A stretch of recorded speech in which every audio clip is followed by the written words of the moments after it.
Hello and welcome to the Washington Post. Thank you so much for coming. Our program will begin in 5 minutes. Please come take your seats. Thank you so much.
For 16 years, Samsung has been supporting young innovators across the US as they solve problems in their communities. Every year, we start with a simple question. How will you create change using STEM? Thousands of applicants poured in from public, middle, and high schools in all 50 states. Teams innovated for sustainability, social change through sports, accessibility, and so much more, competing to win a share of $2 million in Samsung technology and prizes for their school.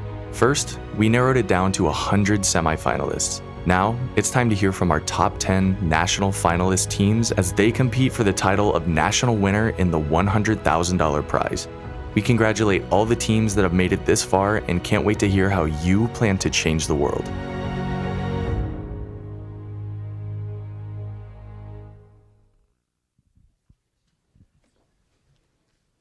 All right, good morning, everyone. Woo! And welcome to the 16th annual Samsung Solve for Tomorrow National Finalist Pitch event. My name is Angie, and I lead Samsung's education impact programs, including our annual Solve for Tomorrow competition. It is wonderful to be with you all today at the offices of the world-renowned Washington Post here in the heart of Washington, D.C., as we celebrate the accomplishments of 10 incredible teams from around the country as they compete for a share of $2 million worth of Samsung technology and prizes for their school. At Samsung, we are committed to expanding access to technology and to empowering people everywhere to turn their ideas into real-world impact. And while Solve for Tomorrow is rooted in STEM, at its core, this competition is about changing lives. Since we started Solve for Tomorrow in 2010, now 16 years ago, we have seen hundreds of thousands of students come together to create change in their local communities. And to date, we have awarded more than $29 million worth of Samsung technology and classroom resources to over 4,000 schools in all 50 states.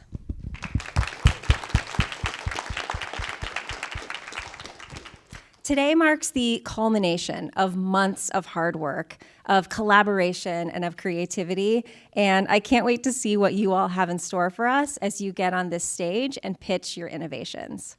I am excited to welcome our hosts for today. Please join me in welcoming Dawn Lim and Elliot Davis.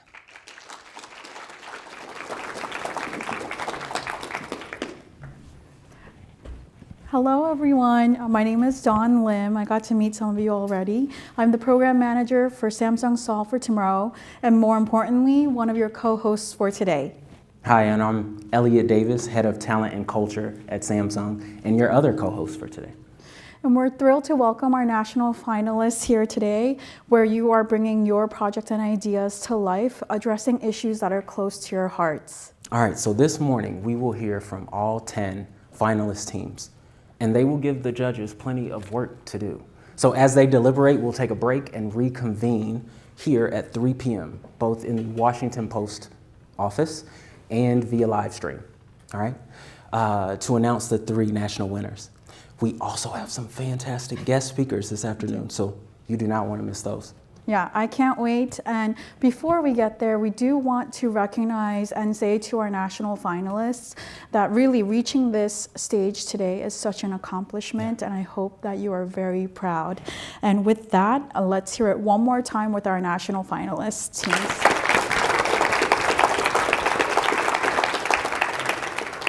All right, so let's also take a moment to recognize the educators in the room and on live stream.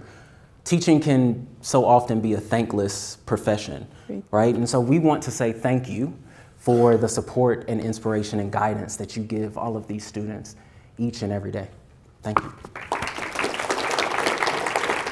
Thank you, Elliot. I couldn't agree more. And with that, let's introduce our panel of judges. First, we have Allison Gamble, the Director of Creative Strategy at Upworthy. All right, we have Katie Bisbee, the Chief Revenue and Marketing Officer at Donors Choose. Next, we have Nicole Turner-Lee, the Director of the Center for Technology Innovation at the Brookings Institution. We also have Vineet Khosla, the Chief Technology Officer at the Washington Post. And finally, we have Esther Kim, the Head of Marketing for the Display Solutions Division at Samsung. All right, so for the students to get to know these judges a little bit more, I had an idea, Don. Go for it. Wouldn't it be great to give them a concept of what these judges were like when they were your age? So we will ask them one question. I'll come to you first, Esther. But the question to all the judges is, what was your favorite after-school activity? What did you enjoy doing after school? So in high school, actually, I used my dial-up modem to log onto the internet, and I actually learned how to code websites with HTML, and I had a bootleg copy of Photoshop, don't tell anybody, that I used to create all the graphics for my websites, and I did that pretty much all throughout high school. My mom used to say, "What is that computer ever going to do for you?" And Mom got me a job. Wow. That's right, Mom. Awesome. Vineet. Well, there are two answers. One is for the teachers, which is, I always did homework after school, that's all I did. But in reality, my mom was a teacher, and she would come 1 hour after I was getting home. So my job was to run away before she came home, and I would play video games, a lot of video games, and read science fiction books, and do everything till she catches me, brings me back home, and then I had to do homework. But the first answer is for the teachers, homework, always, that's all I did. Great answer. Nicole. So my mom was a teacher, my dad an architect, but I just loved to dance. That's what I did after school. We had dancing competitions. I grew up in New York, so it was not uncommon to freestyle. I can break dance in my previous life. Impressive. They're like, break dance? What is that? Oh, wow. But I did do my homework to be able to get out and actually do things like that. And I'm a Very freestyle rapper in high school. Oh, Very cool. I think I we will have not to do bring her that to the today, stage. though. So during the break, I mentioned guest speakers. We also have guest rappers. Katie, please. Okay, I always did my homework. I played a lot of video games. I ate a lot of snacks. And then gymnastics was my favorite activity. Okay, awesome. Thank you. Allison.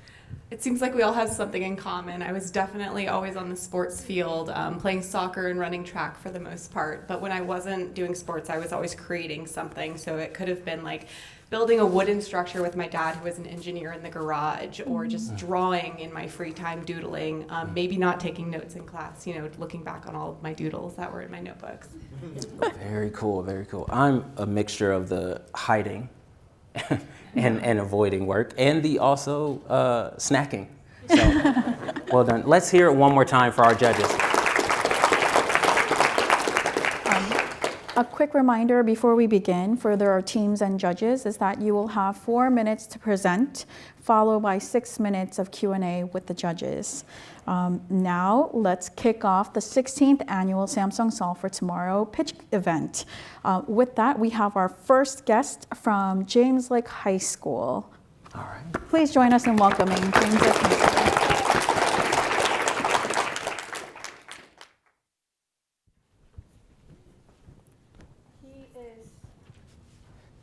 Thank you. You're all set up? Yeah, thank you. Is it paused? Check. Okay. Good morning, everyone. Good morning. Today, I'm going to talk about a problem that affects or will affect nearly all of us in some way: cancer.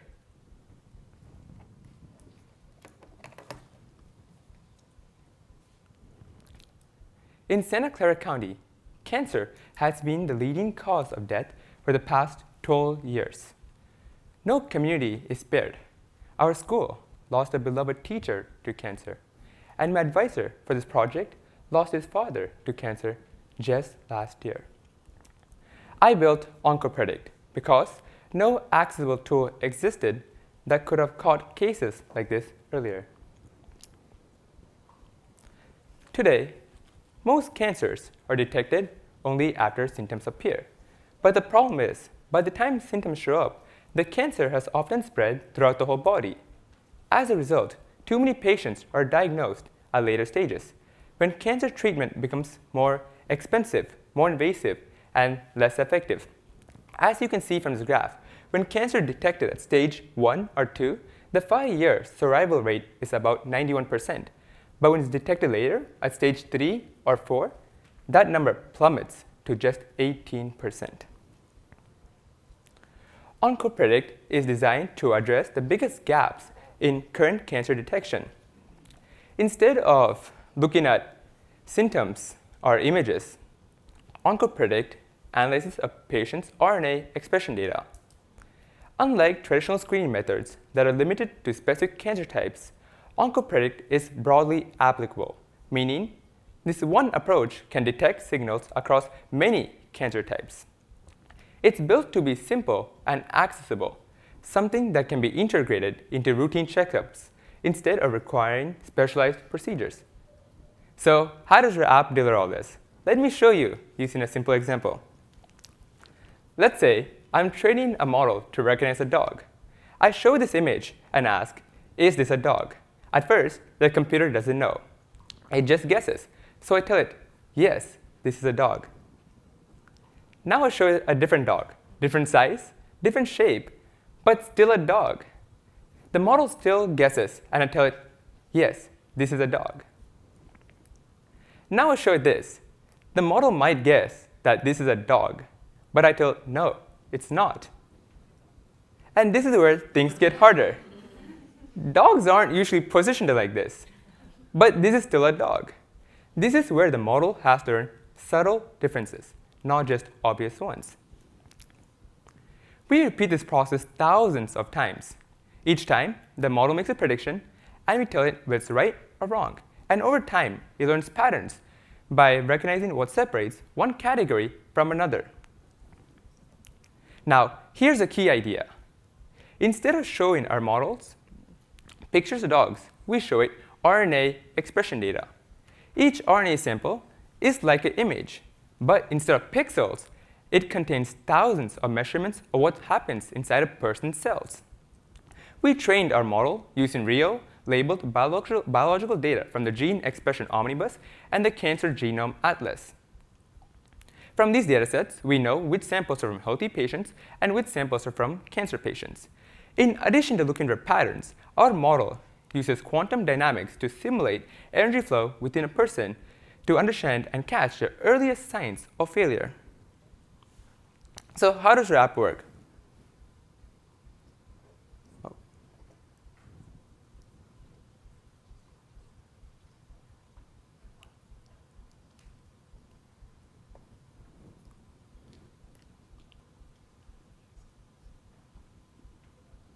Let's say I'm uploading an RNA expression file, a file that contains thousands of gene expression movements from a single patient.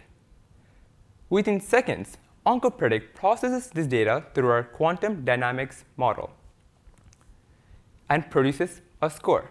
A quantum life score about 85 suggests healthy cellular dynamics, and a score below that is a flag, not a diagnosis, but a flag saying that this person should be looked at more closely. Imagine the countless people who have died of cancer that would give anything to have received an earlier warning. And with OncoPredict, that's finally possible because cancer does not wait, and neither do we. Thank you for listening.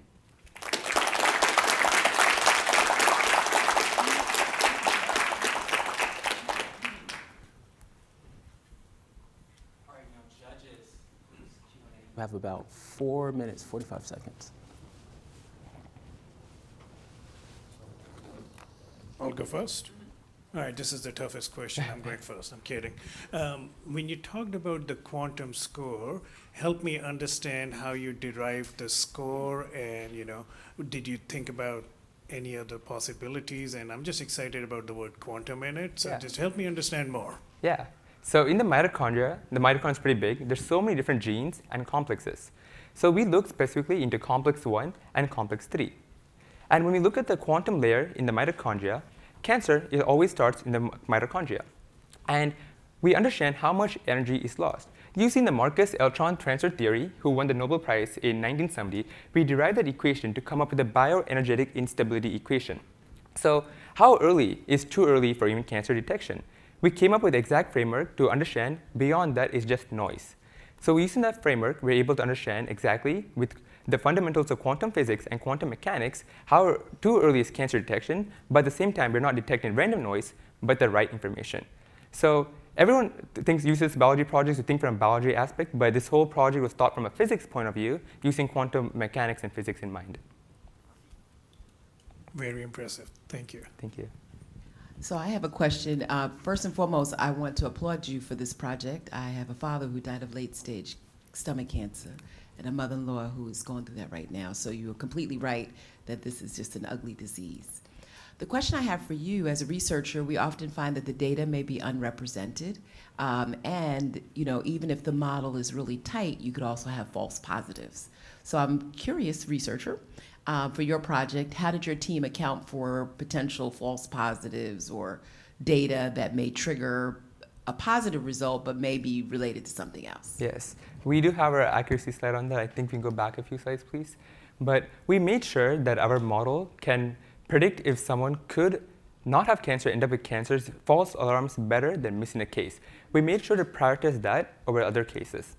And our data sets are really diverse. We took them from, which are open public source. We had more than 10,000 data sets from different websites, publicly credible websites. And also, these data sets have been validated by professors from top universities. So most of our data sets are diverse from different demographics, different genders, and different backgrounds. So we're really open as possible. And currently, future plans are to expand to different countries and to make sure we're going to the macro detail and to make sure every single demographic from even minority, underrepresented communities are also included. Yeah. Thank you so much. Thank you. We have time for one more question. This is so great. Thank you so much for sharing it with us. What is your dream and your hope for who would use this and how they would use it? Is it meant to be in doctors' offices across the country or across the world? And is it through an app, or is it more back behind the scenes in a science lab? So the consumers are people like me who are healthy, young, active individuals with no reason to go to a hospital. We really don't need to go to hospital at all if we're active. We only go to hospital if we see something visible, like visible symptom or something. But I want to raise the gap. Everyone takes a blood test every few years right now. And cancer starts more in young adults rather than late people. So we want to make sure when people go to the hospitals, we want to make this part of a routine checkup. All we need is a simple RNA sequence, which is really accessible at just $20 to $50 with the blood test included. An average price for an RNA sequence and a blood test is about $75 in total. So when you get your own RNA sequence, you can upload it through our app. And once you upload it, you get a quantum life score. And from there, you can consult a doctor. But we do not want you to get alarmed with whatever result you get. It's always best to consult a doctor and the professional advice. And a doctor can also use this to explain this. But it is made for the consumers like us, as well as doctors who can use it as well. Thank you. Thank you very much. Thank you so much. More time for James Lick High School. All right, yeah. Take those out. Do you need any help? All right. You don't have to understand it to know that it's a big deal. And no, I appreciate you sharing that. And the impacts on your family. I've had family members impacted by cancer as well. And so thank you for addressing this question of how early can we know, right? Super important, super important. Great job, James Lick High School. Well, next up, we have a team all the way from Chippewa Falls, Wisconsin. Please join me in welcoming Chippewa Falls High School.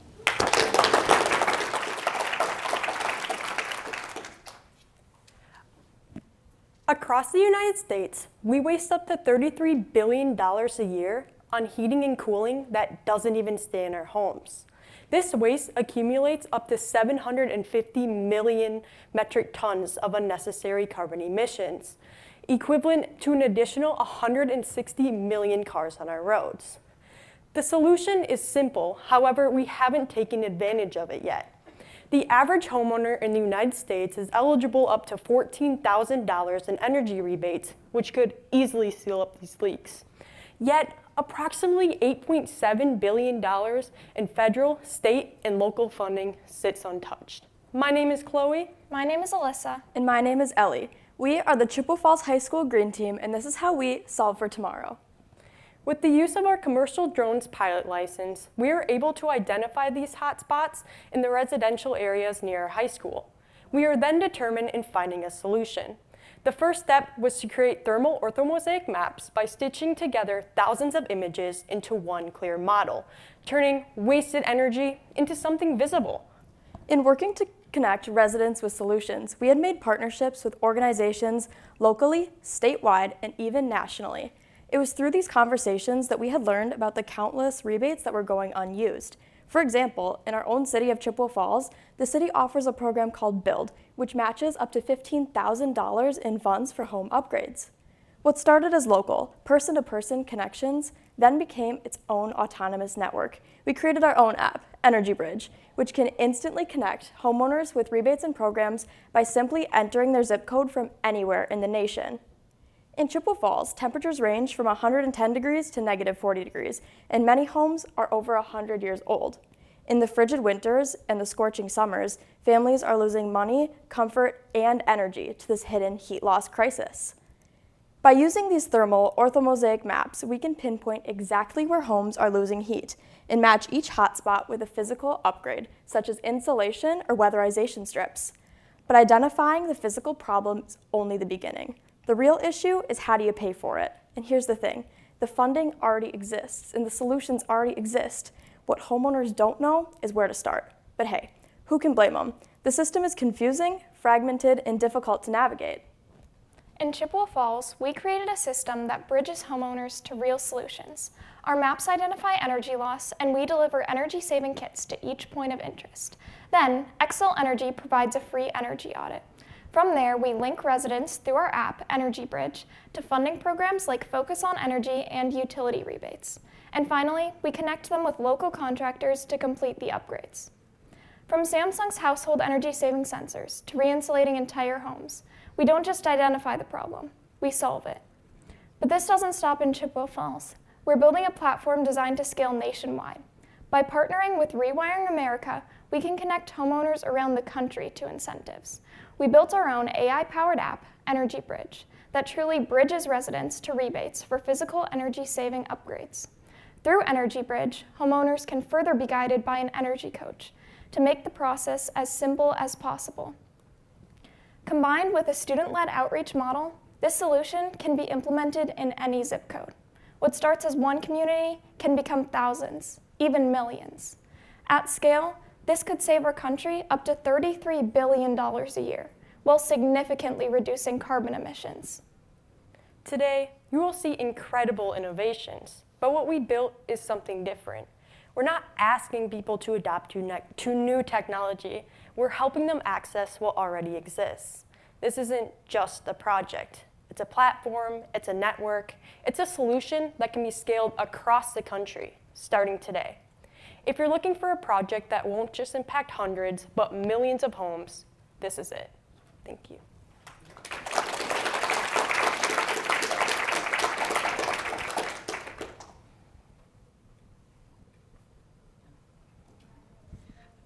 This is so cool. I think climate change has been such an important issue in the past, 10, 15 years, and it's so amazing to see young people working on solutions to these issues, especially in ways that are already so prevalent in our communities, not developing entirely new technology, but getting into homes and creating solutions that you can implement into existing homes.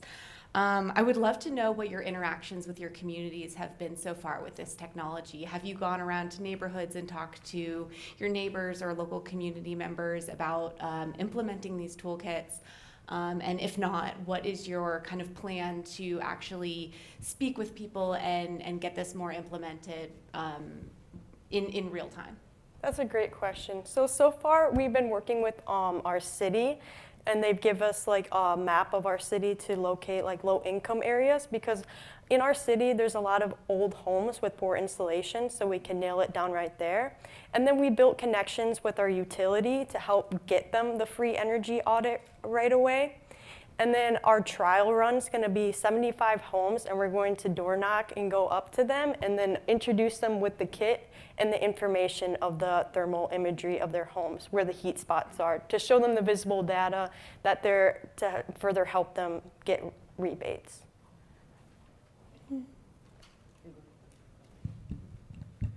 So I think this is such a great project, particularly where we try to connect residents to government programs where there, appears to be a lot of unused funds, and particularly in communities who do experience, affordability challenges largely due to their home.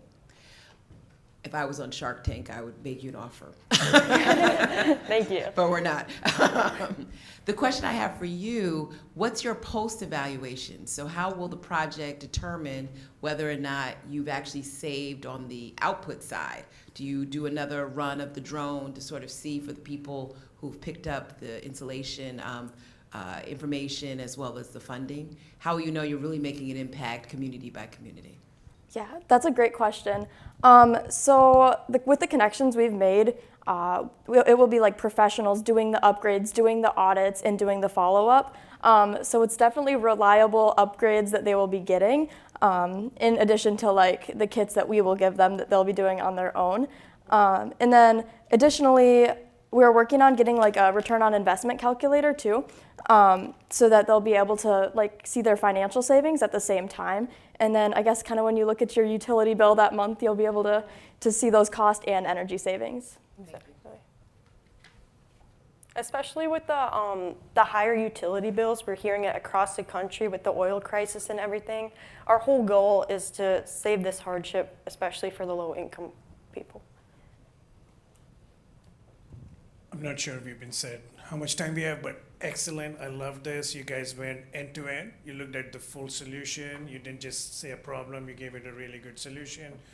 So good work on that. Did you guys get to fly the drones or no? Should have brought it. Yeah, you should do that next time. But I really love the point of using the local contractors and bringing employment into the community. I was just curious to know how your response has been with the local community who are builders and plumbers and electricians. Have they got excited about this yet? Yeah, so we're partnered with Xcel Energy, and they're going to be the ones paying for the energy audit and providing that. And then the local contractors are going to be the professionals doing the audit and really identifying like areas in the home, and then the return on investment too. Yeah. To add on that too, like you can definitely see when we have meetings with like our local utilities and the professionals we'll be working with, they are very excited to be working on this with us as well.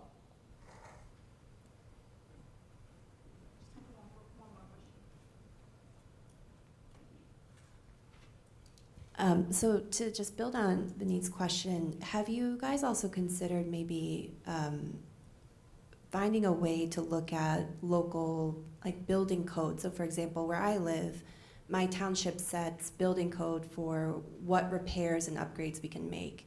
And I would imagine this slightly differs by local municipality. So have you guys thought about, as you're creating your ROI calculator, how do you also take into account the differences nationally or even in your own community, in your area, that may exist for what repairs are going to be up to code and versus not? Yeah. Or would you rely on the contractors that you're working with? No, yeah, too? that's a great question. With the people we're working with, like Slipstream, for example, they have a lot of data and numbers already in their databases that we can kind of provide them with ahead of time from different areas with different temperatures and climates. So I think for now, we would kind of rely on that. And then maybe as we get the information in from the physical upgrades, we could add those in for some really concrete numbers. Mm-hmm. Additionally, our app uses AI, so it will link for you put in your zip code, so it'll link with those specific rebates that would match that particular zip code. Mm-hmm.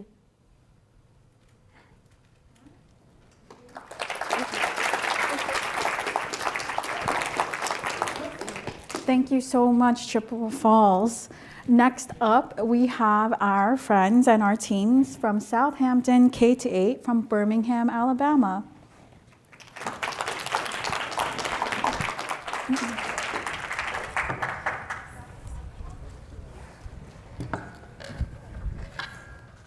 Here you go. Mhm.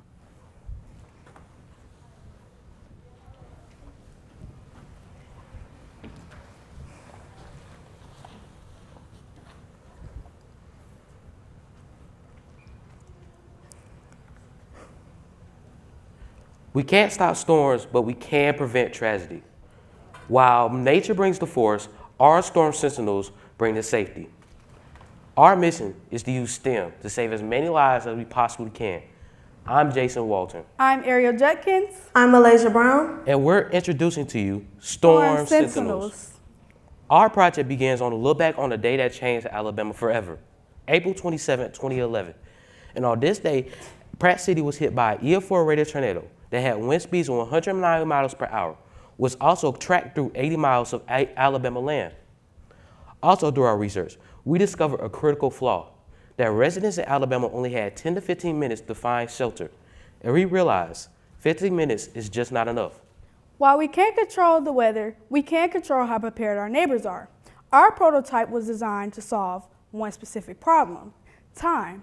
We increased the standard warning time of 10 to 15 minutes to a 20 to 30 minute early alert. By placing these stations in Pratt City and Forestdale, we will provide accuracy that no countrywide sirens could possibly ever match. I'd like to walk you through our solution, the Storm Sentinels. This is a student-run, hyperlocal network built to protect 1,000+ families. How this project functions. Each unit is powered by a Raspberry Pi computer that we program to process weather data on site. Independent power. Because storms often destroy the electrical grid, our stations are built to be 100% self-sufficient using solar panels to maintain an internal battery backup. The alert sequence. When the sensors detect dangerous conditions like wind speeds over 65 miles per hour, it doesn't wait.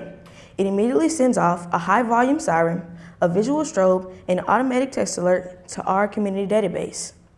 Although we can't take back the lost lives, we can try our best to prevent devastations in the future.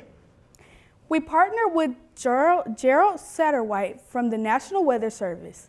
He showed us how to read radar maps and look at local tornado history. What sets our project apart from other nationalized weather stations is that it is localized, meaning it is specifically for our community. Questions.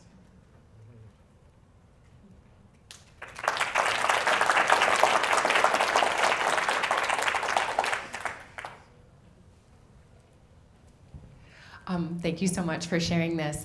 I have a question about how you're able to go about testing this, given that storms don't happen every day or don't happen that often, and how do you know how effective it's going to be? So I would say we're still in the early phase of testing things. We're still working on all the kinks and bumps.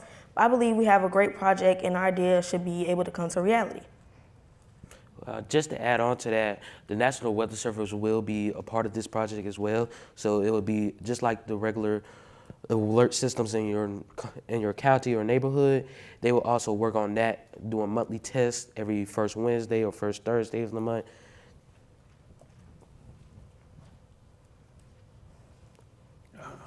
I'll go for next.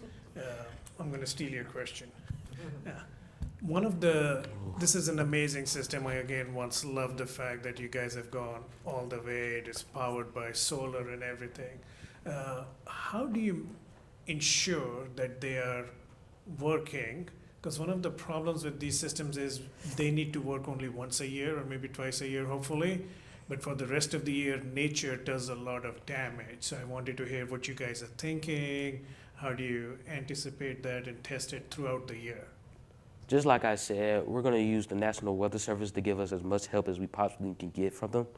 We're going to see how powerful these storm sentinels need to be, how powerful should the solar panels possibly should be, you know, how big of a scale they should be, how small of a scale.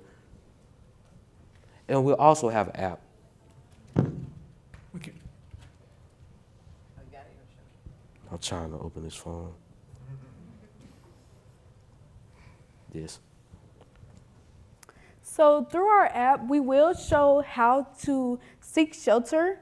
So not only with us just adding different details on the app, we will show things like where we should go if you don't have a local tornado shelter anywhere. So for example, on our app, we show how we can find shelter by hiding under a blanket. So you may have a heavyweight blanket or something you can put over your head. You can find different locations to go in your home. So for example, if you stay in like an apartment or a small home with one story, you can go in like a closet, a bathroom, or anything else really.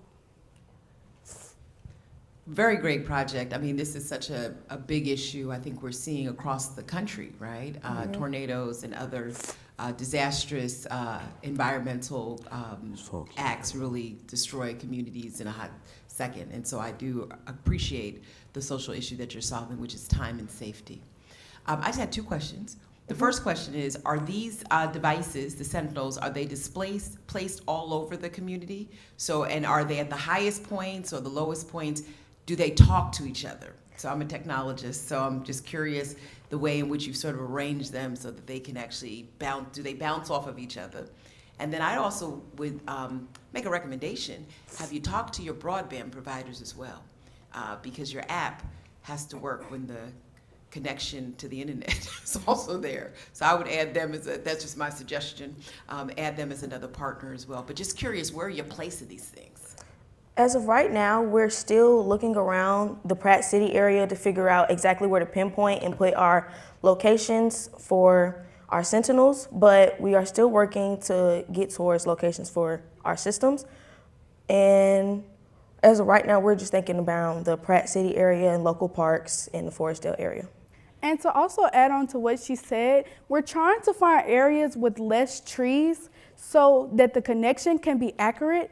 And also, so it will give us the correct terms to use and to give everyone the correct warning system. So say if the tornado is in a different area and we're trying to figure out where it is and how we can locate it, we have to make sure it's in an open space and where it's flat so you can get good connection. And also, it wouldn't be best if we put it by homes because of the heat and radiation. So it would be important if we have like an open space.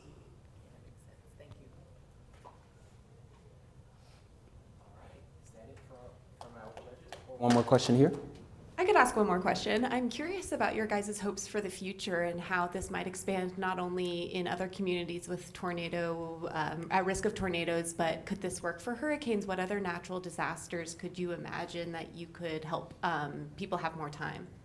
We definitely planned ahead of the future. You know, before we came here, we were trying to work with a couple of colleges to see if they can allow us to put their very own Storm Sentinel in their college campus. So we haven't went all the way to where we can go to Storm Sentinel detecting a hurricane or earthquake yet, but we have put those tornado sentinels to see if colleges would want them.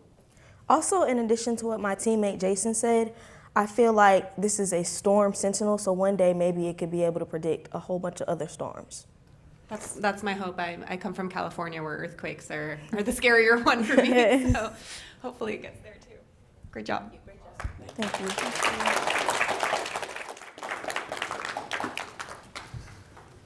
All right, thank you, Southampton. I just keep thinking about how this would have changed things for Dorothy and her family. So I think this is super important. I have family. My granny is from Alabama and was never directly affected, but grew up with these things. And so to see a project team working on tornadoes and early prevention and identification is really, really huge. Some of the questions around how do you extend this thing and scale it to other natural disasters would be impactful as well.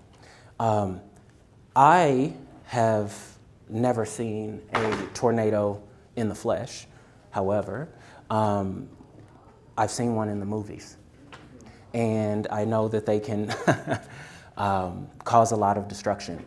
And so given the typical warning is only 10 to 20 minutes or 10 to 15 minutes and expanding that to 20 to 30 minutes is a big deal, right? And allows people the opportunity to get out of their homes and out of harm's way.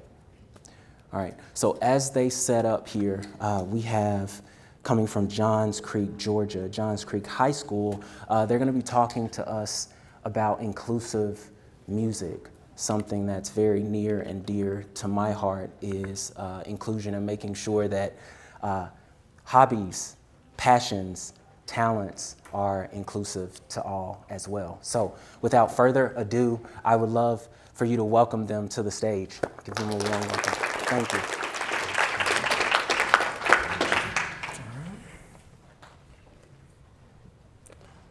Close your eyes. Imagine being in a room full of music, but you can't fully access it.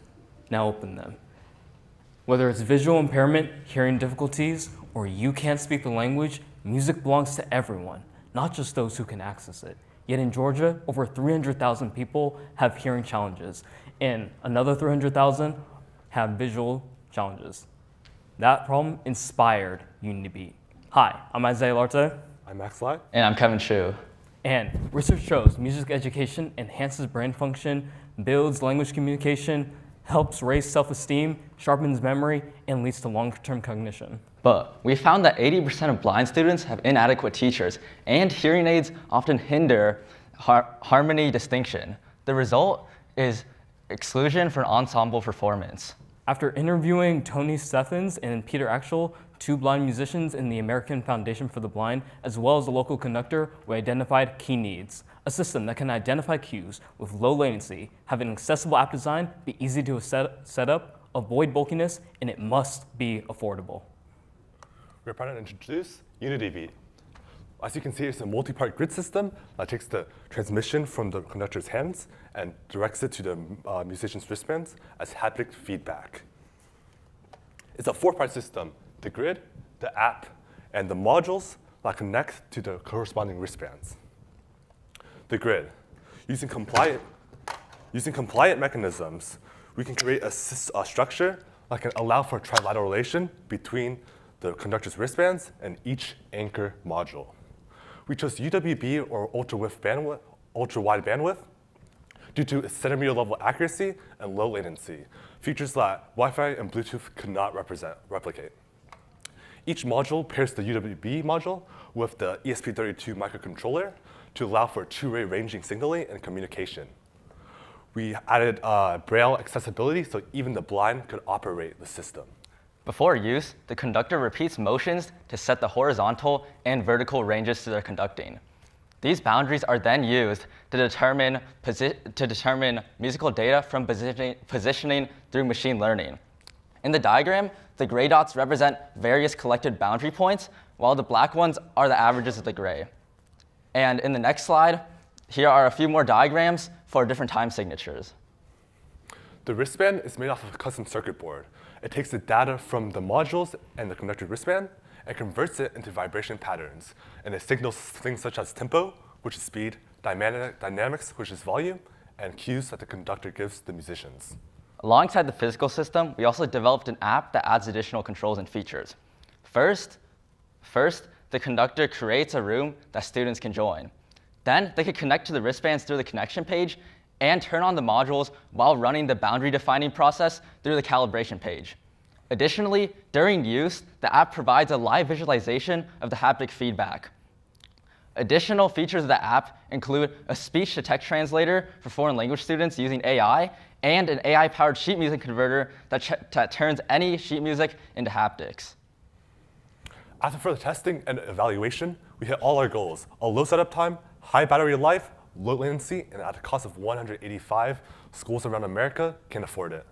Unity will have an impact. Our system can work in all schools across the nation. Have accessibility for the blind, the deaf, and students of foreign language. Ensure all musicians can play with confidence. Looking ahead, Unity can extend beyond ensemble into music education for neurodiverse students and haptic feedback for physical rehab. All right, we are Unity. Thank you.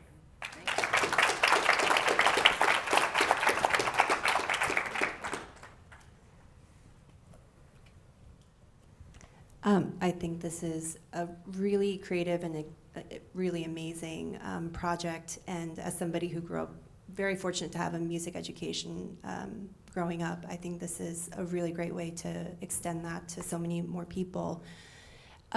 What are some of the steps that an educator, like a music educator in a school system, would have to take to learn how to use the system and really make it impactful in their classroom? Because if you think, I mean, I'm sure the teachers in this room also probably feel it, but my sister was an educator as well, and she would tell me a lot of the time, most of her teaching time was taken up by admin work. Yeah. And that's something she struggled with a lot. So how do you make it easier for the teachers to get up and running on the system? So the setup is supposed to be quick and easy. It takes, when everything's disassembled, it takes 28 seconds to assemble it all together.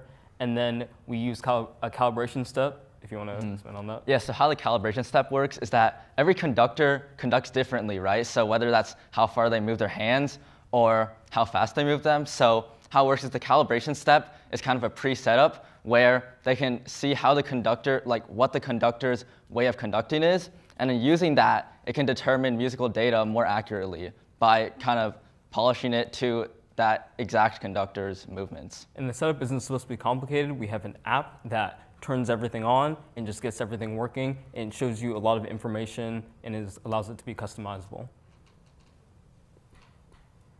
I agree. This is so creative. And I had the same question for the actual users, the actual musicians. Like, how hard is this for them to learn how to use? How do they get trained in it? And does it vary based on what their disability is?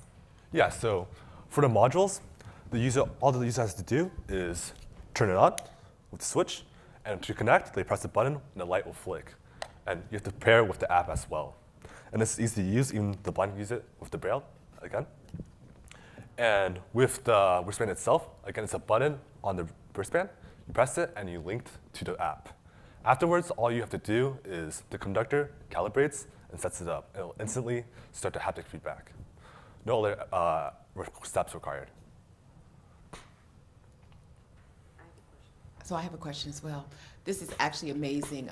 As I told you earlier, I like to sing and dance. That was like what we used to do when I was growing up. The question I have for you is, when a person has an affected area of invisibility, they raise up those other areas, the other sensories go up as well.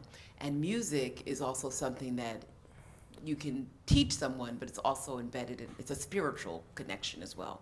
I'm curious from you all, have you thought about ways in which these devices can also curate music for the person on the subject, where they're learning and AI allows us to personalize a lot of those experiences as well. So just curious, like, is this something that whenever I come into class, I kind of turn it on and then I just practice, or is this something that gets to know me because the AI is starting to see, what my sensory capabilities are, how I'm actually leveraging my invisibility to learn music, how I'm spiritually or socially getting involved in music instruction. Because I think that's, going back to my colleagues, that's the beauty of music education. I really love that quote, right? Music is a language for everyone. Yeah. So just asking that from a technological perspective. So actually, there's another feature on the app which provides for non-live haptic feedback. So you could take a picture or insert any sheet music and it'll create it into haptics for you. So that's kind of a way to practice without performing live. And you can also kind of curate it to your skill level because you could scan any sheet music and practice by yourself. Thank you. Slightly less technical question. I'm curious where your guys' passion started for a project like this. Are you guys musicians? Were you around people who didn't have access to this sort of experience that you just felt passionate about creating something for them? Yeah, so I am a musician, and one of our teammates that's not here, Eric, is also a celloist. So we both play in the orchestra, and we both kind of struggle with eye problems. So high eye pressure, bad prescriptions, and it's really hard to communicate with the conductor. And we could all stay, we could go different youth orchestras, and it really makes an impact on us because we can't really connect with our peers and our conductor well. That's why we decided to make a system that allows us to connect and understand what the conductor's doing, so we have a full feeling of togetherness.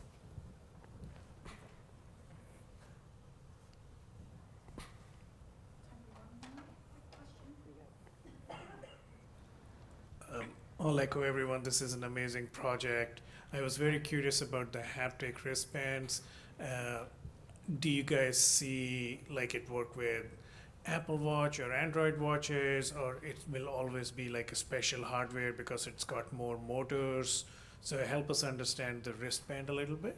So the wristband, we can make it connect to the Apple Watch, but that's extra code. But initially what we have right here is a module with 4 around the band, 4 motors around the band that vibrates. So the top 2, or actually all 4 of them, will vibrate the tempo, so the speed, like a metronome. When it vibrates louder, you play louder. Vibrates softer, you play softer. And the bottom 2 will be cues. So the conductor will cue the instrument and they'll play with the keys. Thank you.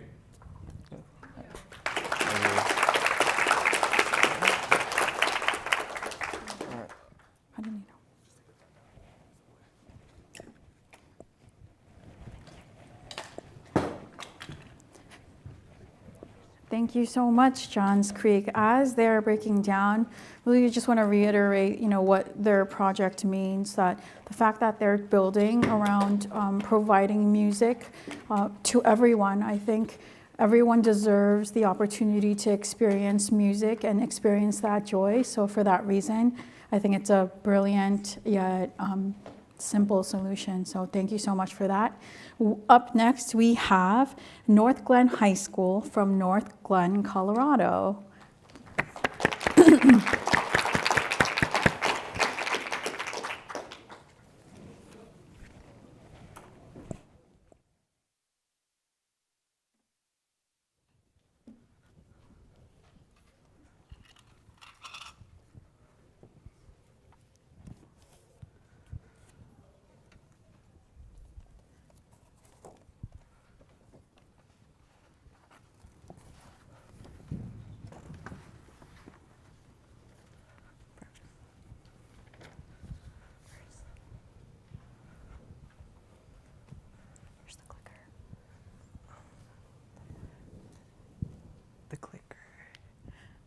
Clicker.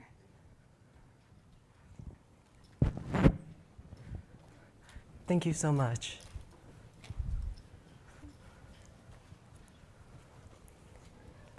Well, good morning, everyone. I hope everyone has been having a great day so far. My name is Ethan. I'm Natalie. And I'm Lily. And we are North Scaffolds.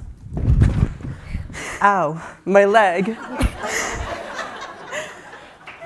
A femoral injury can take months to heal and may even heal improperly if mismanaged. This can lead to further surgeries that can devastate patients. An example of this would be that I had a friend who got injured playing soccer. And actually seeing your hard work get stalled due to an injury is more than frustrating. But anyone can suffer a serious bone break. For the elderly, they can be very devastating, where even something as simple as a fall can lead to long-term bone damage and even mobility limitations. That's where our scaffold comes into play. Its intricate set of structures are designed to mimic the spongy pathways bones have. In addition, when a bone is fractured enough it requires surgical repair, the scaffold will be inserted, replacing traditional fixators such as metal rods. As the bone scaffold is inserted, it will slowly be absorbed, even as it fosters cell tissue growth. A key aspect of our project is to evaluate its passivity within the body. If the scaffold can successfully promote bone regeneration, bone cells can grow within the structure, returning the bone to its original state prior to trauma. When designing our scaffold in CAD, we had to consider the natural formation of bone, porosity, how feasible it was to fabricate prints of high intricacies, as well as the body's reaction to the scaffold. This eventually led us to the production of our design.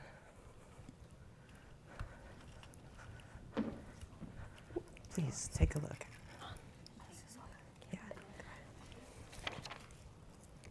We did our initial cell culture testing at CU Boulder Shield's lab using Prusament resin scaffolds. During this testing, it indicated a low osteocell count. Because of this, we found that Prusament resin can be toxic when uncured. And then we printed our larger scale scaffolds with a biodegradable and renewable PLA filament. However, we found that this PLA filament is only biodegradable at an internal body temperature of 130 degrees Fahrenheit. This is why we looked into bioceramics. Bioceramics could be the ideal component to the fabrication of bone scaffolds.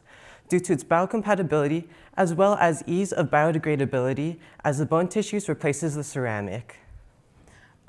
Because of this, we looked into a mixture of hydrosapatite, zirconia, and other naturally occurring minerals. Since bioceramics doesn't have a solid composition of materials, we had to ensure a balance between the rate of degradation and the speed of bone formation. The next steps for this project is continued research and testing. Since the bone scaffold would be inserted into the body, making it a Class 3 product under the FDA guidelines, it would need additional testing and accompanying certifications for safety, costing more money to meet guidelines for public use. Because bioceramics is an emerging technology in a newly tapped market, equipment and manufacturing will have a corresponding price tag. However, as further research is done in this field of study, the prices will eventually drop, making this an investment into the future.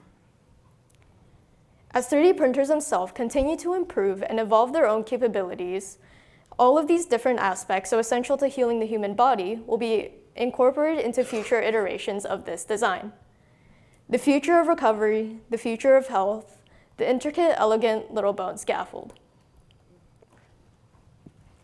Thank you all.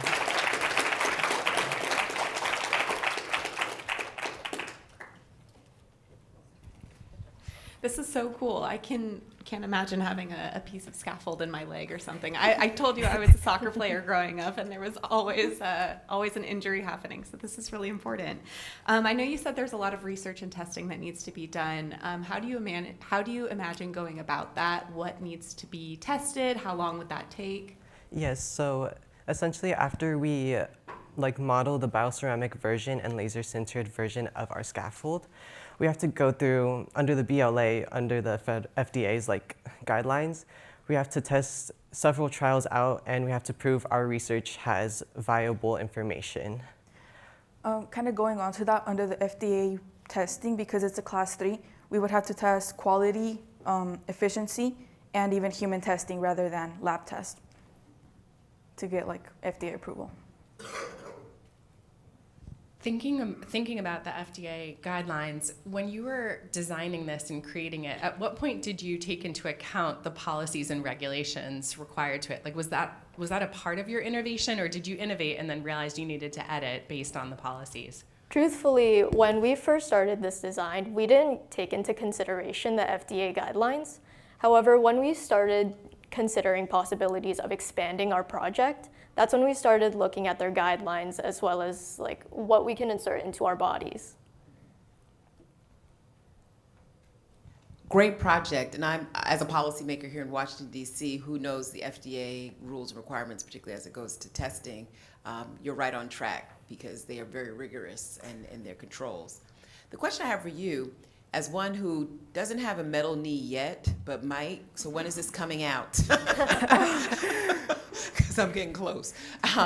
Is this for right now suited for a certain part of the body in terms of bone structure? Is it more feasible for a knee, right? Versus, I've had all types of carpal tunnel syndrome, et cetera, versus the shoulder. I'm just curious, as you've thought about the prototype, do you see it sort of fitting into a particular part of the body? Because as you all know, the body is very intricate and very interesting and fascinating in terms of just the connectedness of the tissue to the bones and everything.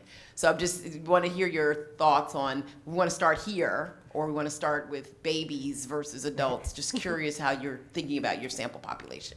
Absolutely, yeah. So when we were considering our design, we looked particularly into long bones such as our femurs. We've also had questions regarding different bones such as short or irregular bones. However, we need to study more onto the structure of how those bones compose themselves, in which we could potentially incorporate this into more of our body. Thank you. I had one quick question.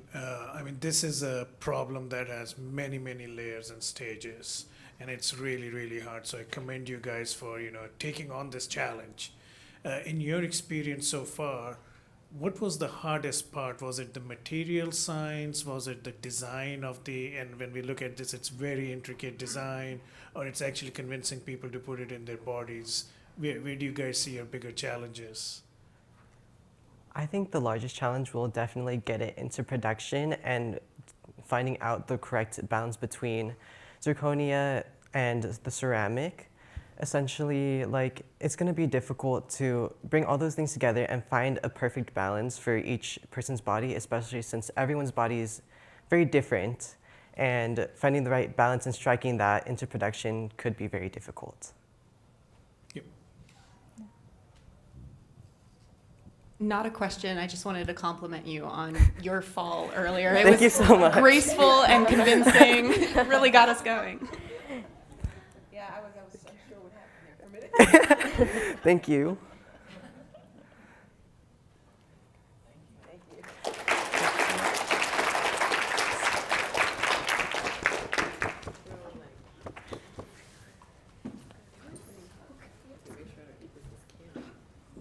Thank you. Thank you to our first 5 teams for their amazing and inspiring presentations. I know.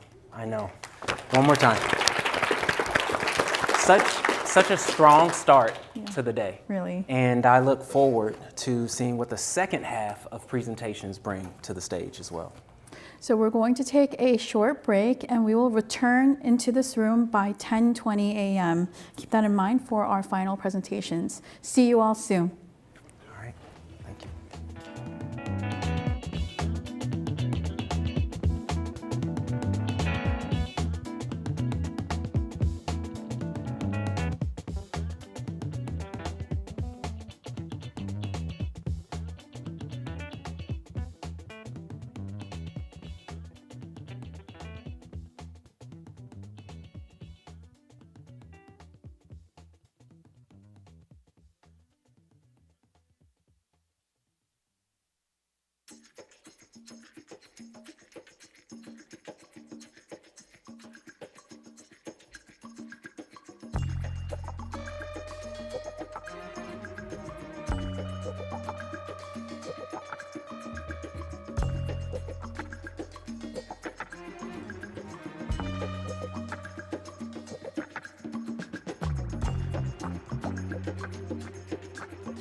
All right, we are back. Welcome to the 16th annual Samsung Solve for Tomorrow pitch event. We have heard from 5 outstanding teams already, and I cannot wait to welcome the next 5 teams to the stage. That's right. But before we continue, we want to reflect on what today represents. This journey isn't just for our finalists, it's for all participants, from semifinalists to the thousands of students who have applied nationwide. You used STEM to tackle real challenges, building skills like collaboration, problem solving, leadership, and resilience. This journey doesn't have to end today. Solve for Tomorrow winners have gone on to make global impact. Let's take a look at a student's journey who represented her work at the Milan Olympics just a few months ago.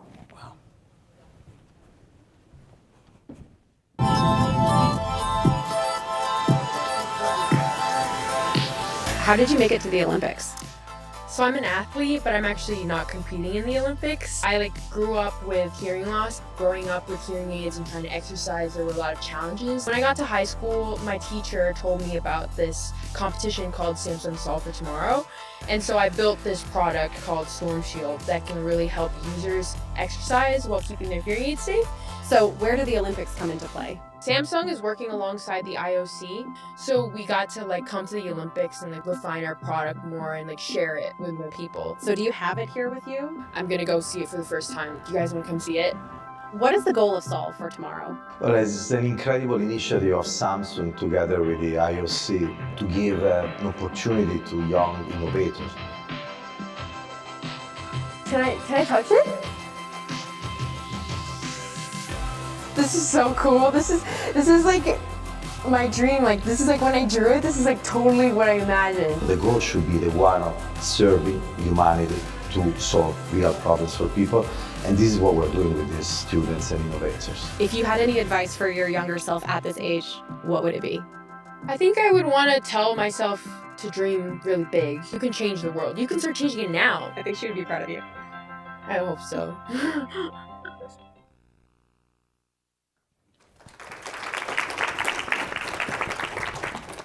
Wow. And this could be any of you here today. I mean, it really could. All right, so let's get started, okay, Yes. and bring our next group up to the stage. As a reminder, groups have 4 minutes to present their projects and 6 minutes to take questions from the judges. Okay. Let's welcome our next team, Huff Consolidated Elementary and Middle School from Hanover, West Virginia.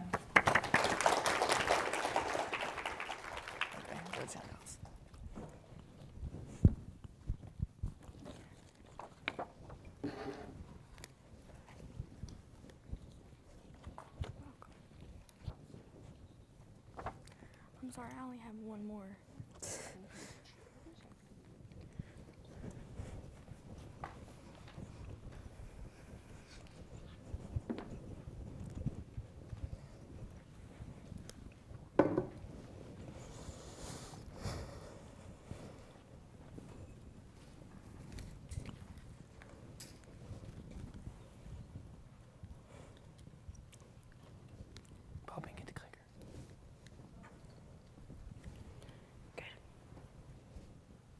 Imagine turning on your faucet not knowing if the water is safe to drink. For families right here in West Virginia, that's reality. We are students from Huff Consolidated Elementary and Middle School, and we want to ask you, what's in your water? This is real water from a real home in our community, and that color isn't rust. It's acid mine drainage, which is plaguing thousands or even millions of people in West Virginia. Our region has a proud coal mining history. It built our communities and still powers millions of homes across America. But that has left behind a serious problem. When rainwater flows through abandoned mines and exposed coal seams, it reacts with sulfur minerals to create sulfuric acid. That acid dissolves toxic heavy metals and carries them straight into our water streams and groundwater. This is not a small problem. There are over 100 abandoned mines in just Wyoming County and more than 5,000 across West Virginia. Every red dot on that map is a contamination source, and we live right in the middle of it.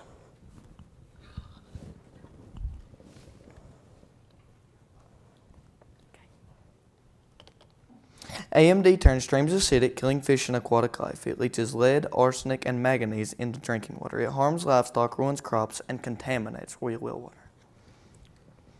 So we decided we weren't going to wait for someone else to fix it. Our goal is to design a low-cost, sensor-monitored water purification system that removes AMD purification and gives Appalachian communities access to cleaner, safer water.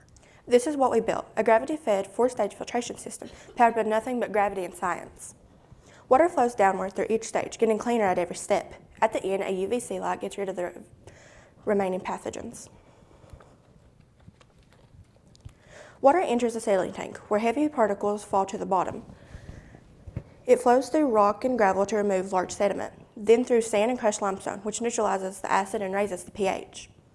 Finally, activated charcoal removes dissolved metals, odors, and chemical contaminants. But what makes our system truly smart? We programmed a ESP32 microcontroller connected to 5 sensors, measuring pH, total dissolved solids, turbidity, temperature, and flow rate, all in real time. Here's what our data shows. We started with contaminated water at a pH of 3.2, more acidic than vinegar. After filtration, the pH rose to 6.1, approaching the EPA safe range of 6.5 to 8.5. The water went from a visibly orange and cloudy color to clear.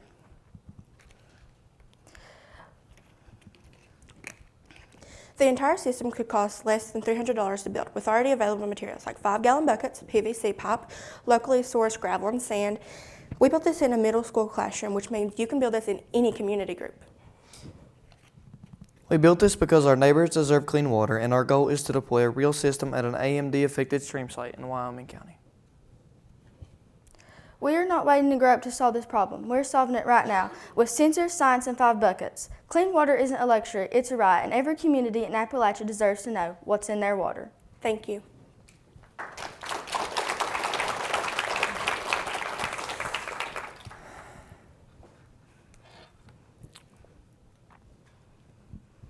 This is so cool. It seems like such a simple, putting buckets above each other with the flowing water, and then all of a sudden technology comes into play and actually cleans it, which is so important.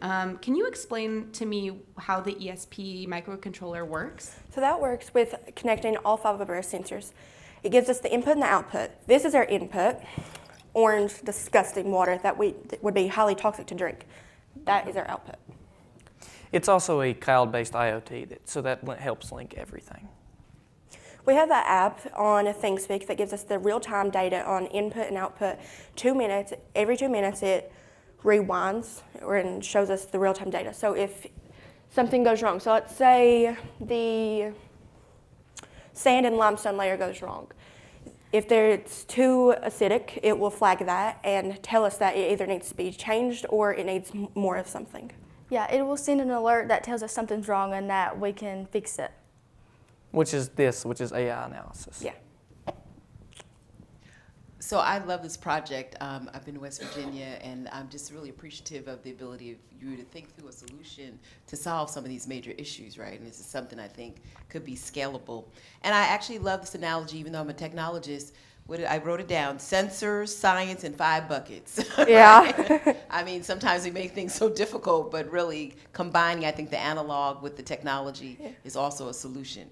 My question is, why did you choose to use natural elements? I wrote those down versus, some places are just using filtration systems with a bit of chlorine. We're drinking that every day, right? That's not necessarily good for us, but I'm really curious why you chose the natural elements. The reason we chose this is because we have low-income people, which means that we want the elderly to be able to have clean water and their medicine, because this only takes, you can get 5-gallon buckets and it gives you a small amount of water, and it's all available, and it costs under $300 to build, so that's one of our reasons. Something that could be heavily and easily maintained and not have to be so frequent.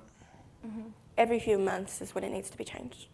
I just had another quick question. How are you leveraging AI to make adjustments to the model as well? So the We calibrated all of these sensors with AI. We had calibration liquids and things like that. Yeah, we had to manually calibrate some of them with the buffer liquid, and it actually took a little bit of research and to actually figure out how to calibrate these. I'll go next. Yeah, this is one more fascinating project, and when I look at this has implications across the world, right? Like clean water is hard to get across the planet, and the way you guys have made it so scalable, so efficient, it can have bigger implications. So congratulations on that. I love it. I was just curious, like, how did you guys go about choosing the 4 filters? What was your process behind it? Did you have to do a lot of study, or was it a lot of It experiments? was a lot of study. We had some contacts with West Virginia Rivers. They actually gave us a $10,000 grant for water testing and things of that such. And then we started off, it was actually like this. And then then we decided we didn't want to use electricity, so then it would be gravity fed, and that would be much easier. And even if they don't have electricity, they can still have access to the clean water. Clean water. That's very important if you think about the global scale. It's really smart. Well, in the near future, we are actually planning to get solar panels. So even if the power's out or if there's just a power shortage, you can still have your clean water to drink. So echoing my fellow judges, I think this is such an incredible need across the world, and I also think it's very powerful to see the before and after, what you have up there as well of how your project works. What is the response? Have you shared this with your local community, and what has the response been? Because I also think maybe with some technology and science, it's really hard to understand because you don't see it, but you guys have a very powerful visual of how this all works. So what has the response been? That's a great question. I actually met with local activists and things, and at first the community speculated because we have a large coal industry, a lot of workers. We come from West Virginia, so we're known as the Coke State. So there are negative thoughts and there are positive thoughts, but the thing that people are not realizing is that we're not putting blame on anyone. Like, we're just wanting to solve this problem, and we're not blaming the coal mines because it's the abandoned ones, it's not the active ones. And we don't want to be political because water is something that everybody has a right to. You need clean water, but you also need energy, so you have to have an in-between. Yeah, a lot of people, the coal miners, they thought that we were trying to take their jobs away from them, but once we explained our process to them and that it wasn't like the active coal mines, it was the abandoned ones, they understood and they were wanting to help us. Overwhelming support afterward. Yeah, but we have a lot of support from our communities because there's some people that can't even drink or bathe anymore in their own homes, and that has to be challenging. Many rashes and also many disorders have been caused. Yeah, and they're spending thousands of dollars on just bottled water a year. I loved how in your video you showed pride in your community and the importance of the mines for workers. So that was really inspiring, and equally exciting that the solution could come from your community. Is the idea that there's one of these in each home, or is the idea that it's actually at the source? Cleaning the water, how do you see solving this problem across the state, maybe? So we're trying to build, well, not right now, but we're going to try to make a bigger infrastructure that's going to be more of a community filtration system. So it'd be larger, obviously, and maybe a few more sensors. So we're actually trying to do this. That's our end goal, is to have a much larger filtration system at the site of contamination. All right, thank you. Thank you. Thank you very much. What a visual and how effective. All right. Do you all have help getting that thing off the stage? All right, steady, steady. So I look at this and I have 2 thoughts immediately. The first is, how did you get this here, right? Like, how did you get this here? It's impressive. And the second thought is, the simplicity of this shows me that we should not have unclean water anywhere, right?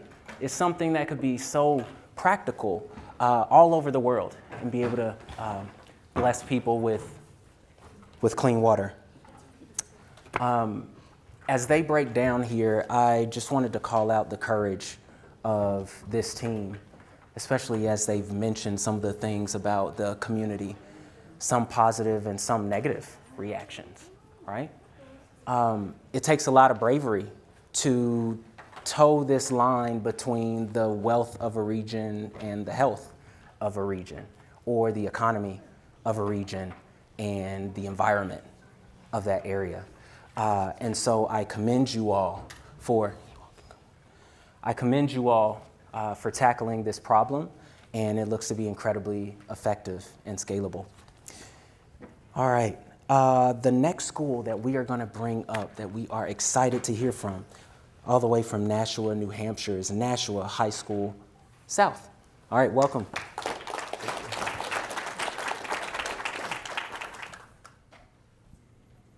Shaving is a thoughtless part of countless people's routines, but for Aiden, it's a challenge. This is Aiden. He's a student at Nashua High School South and is currently learning to shave with help from an occupational therapist. As you can see, without guidance, even a simple task becomes frustrating as he continues to shave in the same place, struggling to make progress. But this isn't just his story. According to the CDC, over 20 million adults in the U.S. report serious difficulty or a complete inability to perform essential daily functions like self-care, mobility, and cognition. That's millions of people facing challenges just like Aiden's every single day. Now, this is an immense amount of people, but most importantly, there's a major disparity between the amount of people that need help and those that are able to provide it. Hi, my name is Enrique. I'm Kieran. And my name is Adrian. And we are students who've witnessed this disconnect in our own district. In our own school district, special education as a whole is experiencing a lack of staffing, as there's only one occupational therapist for hundreds of high school students. And through conversations with specialists, like Ms. Johnson, we have uncovered a recurring issue within occupational therapy where students, just like Aiden, are able to perform a task with a specialist present, but when they go home, they fail to produce similar results. So we asked ourselves, what if guidance didn't have to stop when the therapist leaves? Introducing iCan, a guided learning mobile app that helps individuals practice essential daily functions like independently with structured adaptive support. iCan brings care directly into the home. Through the app, occupational therapists can assign personalized tasks designed to build specific skills. The level of guidance can be adjusted based on each student's ability, helping them transition from supported practice to complete independence.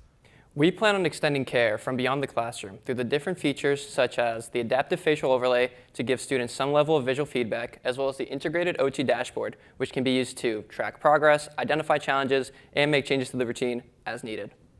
In the case of the face washing mode, the app uses the device's camera to provide a visual overlay over the student's face. As a student washes their face, that overlay is procedurally removed. And during this, the app records different data points that then appear in the OT dashboard. These include daily task completion, time spent on task, and average completion percentage over time. This allows the occupational therapist to make informed, data-driven decisions that better support each student. Research shows that repetition is key in consolidating these very important skills. iCan will be introduced as a part of students' routines, providing consistent reinforcement while emphasizing independence. As the user progresses, they can go from detailed step-by-step instructions to eventually no guidance at all. We aim for iCan to be as accessible as possible for all families, so we intend on pricing it at $3.50 a month. Additionally, we understand that not all devices may be powerful enough to run iCan, so for an additional $1.50 a month, iCan can be run through an API. This allows students just like Aiden to gain the independence to perform the same tasks we do every single day. And though iCan was made with students like Aiden in mind, it's important to recognize that its impact goes far beyond the classroom. This technology could also be beneficial for stroke patients, the elderly, and those with conditions like Alzheimer's, especially those with limited access to professionals.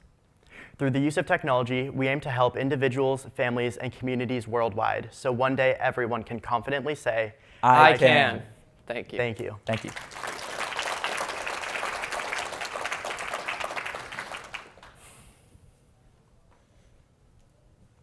I'll go first. All right. Amazing, and just as a person again who looks at technology, what a great problem that you're solving by integrating new technologies into just very rudimentary functions. I'm curious how the capture of the face happens at the beginning of the process. So is there some type of facial analysis or detection that happens with facial recognition software that then allows for the completion mode of where you're tending to yourself on each side of the face? Because it's a very complicated technology. Oh, yeah. I spent a lot of time looking at facial recognition. So just curious how you're looking at how you integrated that technology into the self-care component. So we have CV processing through an AI model that detects where the skin is on the face, and it's been trained with a bunch of faces. Using that, it sees where the skin is, and then it'll place pixels over like the skin tone. And then when it recognizes the hand covering that, the skin tone or the pixels are removed. Sorry.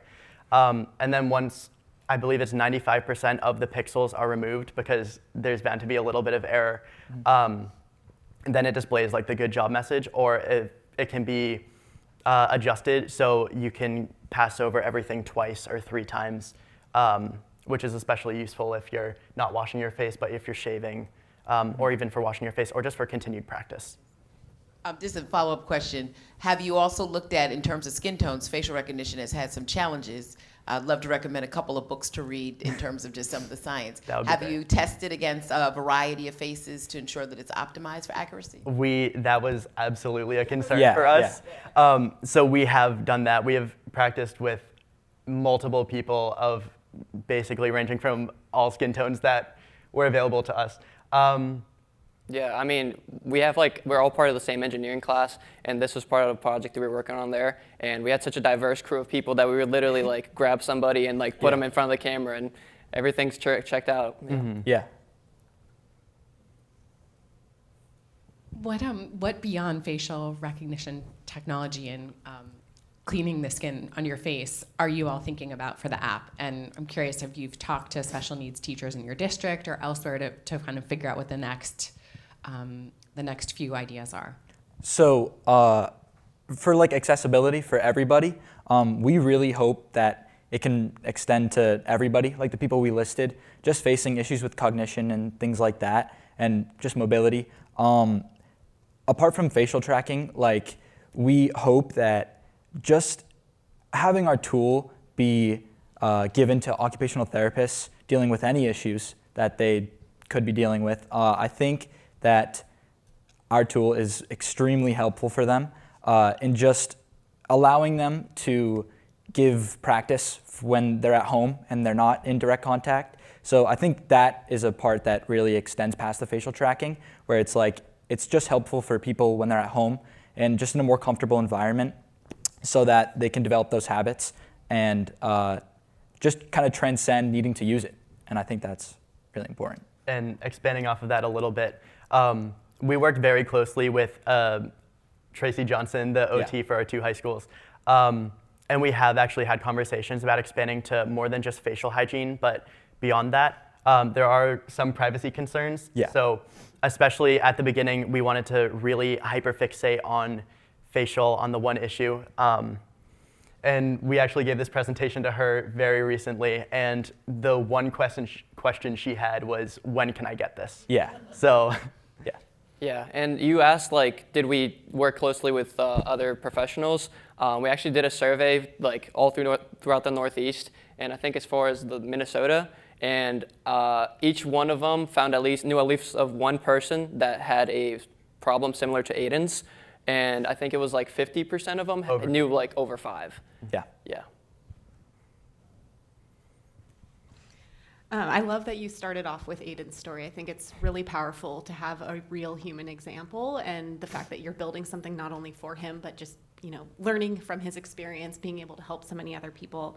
My question for you: you had mentioned that the process of the technology, it can kind of almost like learn as it goes or recognize routines, and then you can adapt around how things might change, or how can you explain that a little bit more? Is it something that a professional has to review and then communicate that back to somebody, or can they do that on their own with the technology? Yeah, so at its current state, it's supposed to be used more like a tool in tandem with the care that OTs already provide. It's kind of bridging that gap from semi, which is like with a specialist present, like into complete independence. It's more of a tool that's used to help in the care and not necessarily a standalone device at its current state, at least. Yeah. Yeah. So the hope is that it will eventually become a standalone device. So ideally, we do want to implement that, especially for people who have very limited access to occupational therapy, or especially for like the elderly and Alzheimer's patients. so that can become part of their routine. Currently, it is built around being a tool for the occupational therapist, so all of the kind of adapted elements are controlled by them through the dashboard. So they can choose if they're supposed to, if it'll only highlight like a quarter of their face at a time versus half their face or their whole face, really helping bridge the gap while the therapist or an adult isn't present in the room with the student. Yeah, and just to like one final thing, I think we really want to emphasize that it's a tool for them, and we don't want to replace occupational therapy, because I feel like there's a large emotional aspect with occupational therapy, and like that human to human connection is extremely important for like developing those skills. And we really just want to use it as a tool for the occupational therapist, so that they have their jobs, and it makes their lives a lot easier with helping the students. And just like one last thing. So our app is often described as like a magical mirror app, but like in reality, like we actually sat in on a couple of like one-on-one interactions with students, but yeah, she's the real magician. Yeah, yeah. Thank you.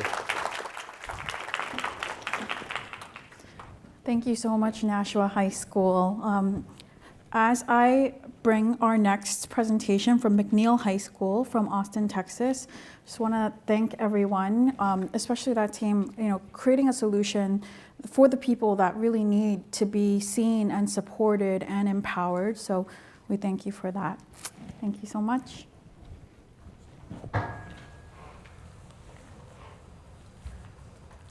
A step, a stumble, a fall. For millions of people each year, that exact sequence leads to one of the most common forms of injury worldwide, falls.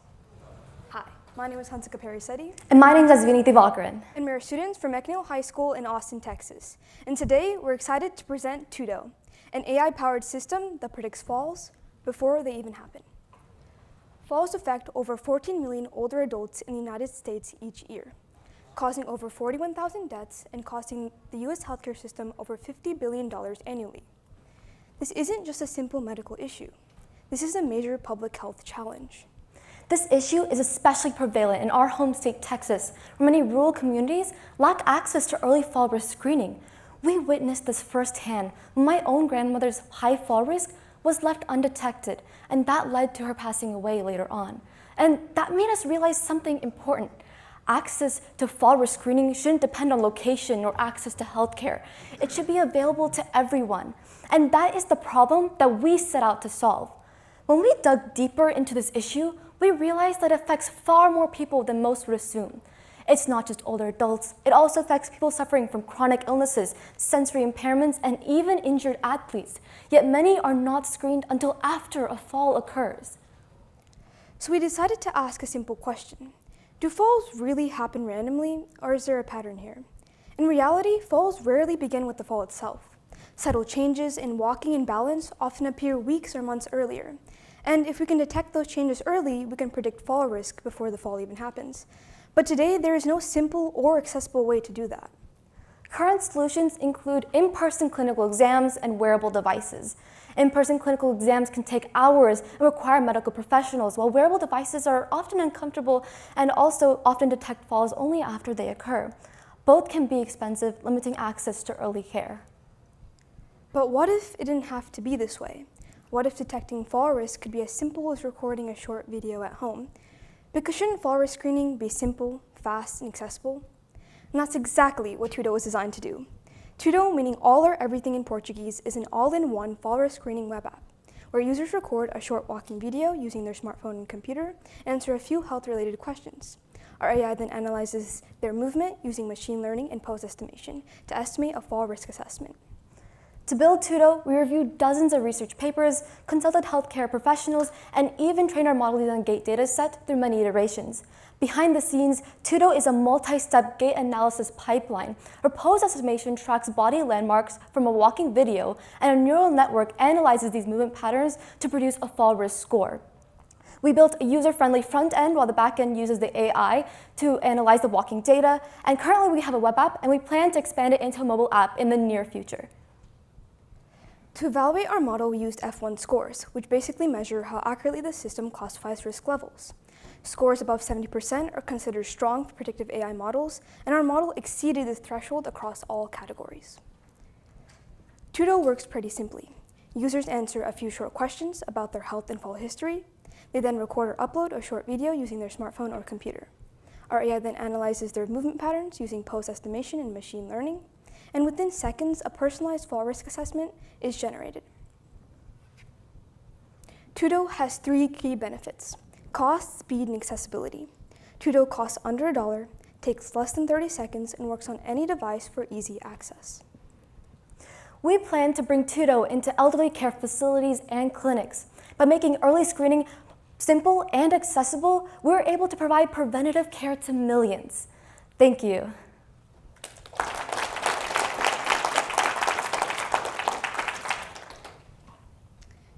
I'll go first. So this is a really interesting topic near and dear to my heart, not because I'm falling, but my mother had an incident 2 years ago that she's still receiving therapy for.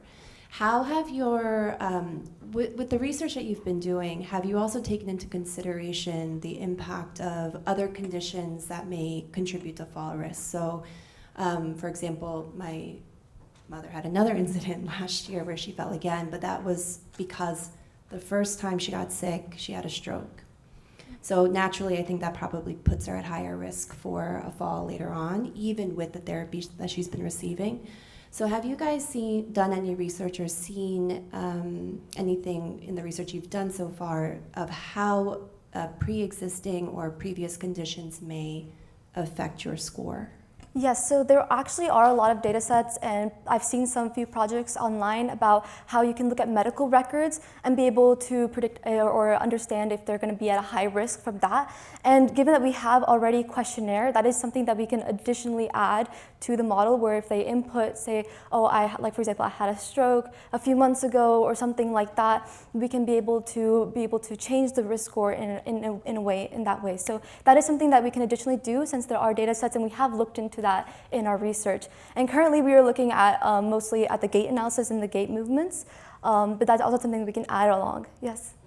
And I also want to add on to that, our model works in a way that if you do add certain key points and questions like, oh, I did fall in the past and I have certain conditions, we can add that into the model to make sure it catches up to those changes. So it's basically based on like certain key joints and walking patterns. That's what gait is, like how you walk. And using that, it's basically a basic outline to then, if we add those changes, we can easily reiterate the model. I'll go next.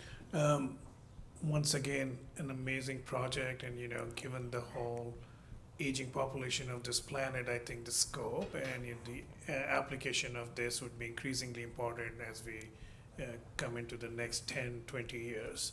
I was very curious, have you tested this across different populations? People walk differently. I was having a conversation with someone who said their daughters make fun of their dad walk. Can they beat the dad walk? What's your experience across different population sets across the planet? So the data set we used was a very diverse data set. We made sure to take into consideration diverse backgrounds, race, ethnicity, different backgrounds to make sure it's as accessible, and also make sure it's like simple and accessible for a lot of different backgrounds as well. So that was a major key part in that. And when we were testing Tudo, we also made sure to go to our local elderly care communities, and we have a lot of diverse patients there as well. And we made sure to test it with them for feedback. And we also made sure to test it with some of our classmates who were injured athletes who did have a fall risk. So that was able to get like various levels of diverse backgrounds to be able to test and see if it did work. Yes, the importance of this is top of mind for me as well as a caregiver for an elderly parent. And also just this past Friday, I went to a funeral of a family friend who we lost, an elderly family friend who we lost after a fall, which was really devastating. I know that your app is focused on kind of the science of fall detection, but how are you thinking about building in recommendations of what to do next if you are at a fall risk and you are an elderly person?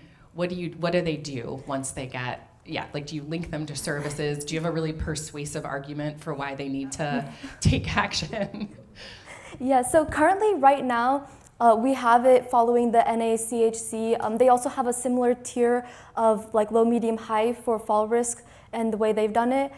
So we have provided similar recommendations based off of their tier as well, seeing that a lot of what they recommend as medium is also similar to our medium risk. And so we kind of followed a national organizations and associations recommended next steps. But in our future, we are actually currently working towards working with elderly care facilities and working with medical professionals who have better ideas about what next steps that they should definitely take. And I also want to add on to that, what we're currently working on is basically a telemedicine prompter. So if you go to the clinic and they do have the next steps, you can connect that to basically an appointment to like directly book the appointment within the Tudo, which basically, it does take a long process to do that because there's a lot of privacy restrictions, but we are currently working towards deploying that. Yeah, that was my question. Great project, by the way, and I think you've heard all of us know that falls can be dangerous, particularly for elderly people because it can result in other things. Data privacy is my question. I'm curious, what happens with the data? Does it get deleted? Does it go to a medical professional? How do people who record that information and come up with these risk scores ensure through your product that their data is collected in a responsible and ethical way? Yeah, so that we do have a past assessments page where they can view past assessments, but we're also planning right now working on making a page where they understand what is going on and they're able to delete their data if they really want to delete the assessment. We also have disclaimers saying that we're not diagnosing them right now because we are not medical professionals, but in the future when we get to work with them, that is something that we want to expand on. And I also want to add on, the way currently the model works is it's focusing on the joint movements and not necessarily the video, their faces. We're not saving that at all. That's basically we're using like the specific angle movements, and that can be stored in a way that doesn't violate any privacy restrictions according to the NIH and the CDC. So we're not violating anything in terms of privacy, but we are currently like continuing to put more effort into that because we don't want to risk any safety issues. Thank you. Thank you. All right, thank you, McNeil. Hi. Really, really important, and people maintaining their independence as well. All right, so we're gonna keep things rolling. Our next school is Dorrell Academy of Northern Nevada, coming from Reno, Nevada. Please give them a warm welcome to the stage.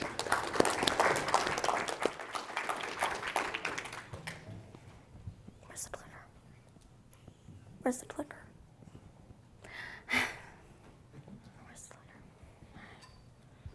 Hello, I'm Hadley Sanford. I'm here at Dorrell Academy of Northern Nevada, and this is Lorelei Pazunski and Rand Chandelori. We represent the 6th grade Gifted and Talented program, and we're here to pitch our solution to a local crisis, the Guardian Grid. The problem that we wanted to solve is the wildfires in our community. Reno is one of the fastest warming cities in the US, and because of that, we are extremely dry and have a very deserty climate.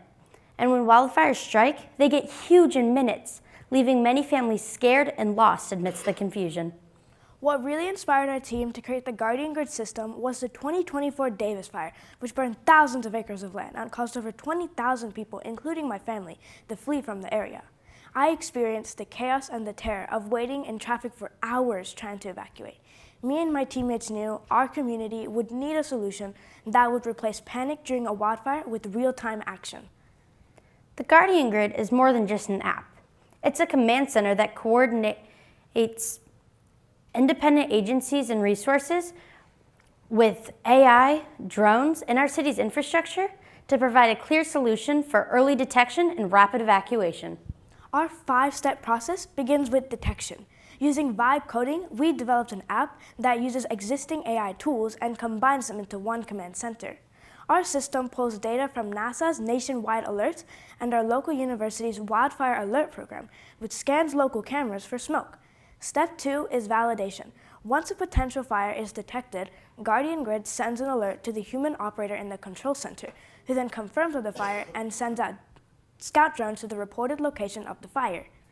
These scout drones, also known as analytical drones, use their GPS systems to go to the exact coordinates of the fire. These carry specialized tools such as thermal cameras and spectroscopy cameras, which work to detect the temperature of the fire and surrounding area, as well as air pollutants that the smoke has put into the air. These work to give first responders a clear map of the air quality and fire behavior before they even arrive, giving them a clear advantage over the fire. After the fire is confirmed by the human and validated by the drone, we move on to alerting, management, and response.